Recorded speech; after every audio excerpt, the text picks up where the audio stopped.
தேவனுக்கு மகிமை உண்டாவதாக.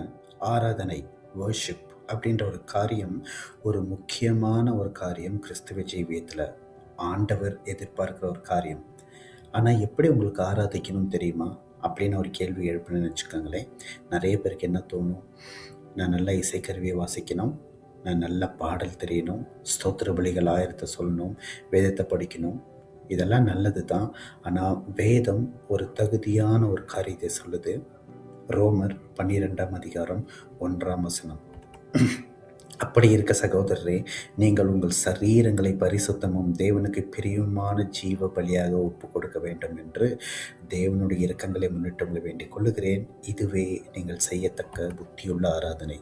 அதனால மற்ற எல்லா ஆராதனை நீங்கள் செய்யறதுக்கு முன்னாடி ஒரு தகுதியான ஒரு காரியம் இருக்குது.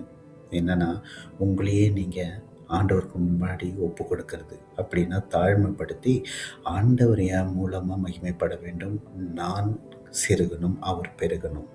ஏன்னா நான் பெருகணும் அப்படின்ற ஒரு தவறான காரியத்தில் போனோம்னா அது ஆண்டவருடைய ஆராதனை இல்லை, அது நம்மளுக்கே நம்ம விக்கிரகமாக மாறி அது தவறான ஒரு ஆராதனையாக முடியும். அதனால் புத்தியுள்ள ஆராதனை தேவனையே துதிக்கும், தேவனையே உயர்த்தும்.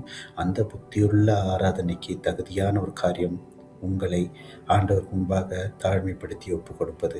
இந்த காரியத்தை மட்டும் செஞ்சிட்டிங்கன்னா, நீங்கள் பாடினாலும், வேதம் வாசித்தாலும், ஸ்தோத்திரங்கள் சொன்னாலும், ஜெபிச்சாலும், எல்லா காரியத்திலும் தேவனே உங்களை ஆராதனை அங்கீகரித்து உங்களை உயர்த்தி காண்பிப்பார்.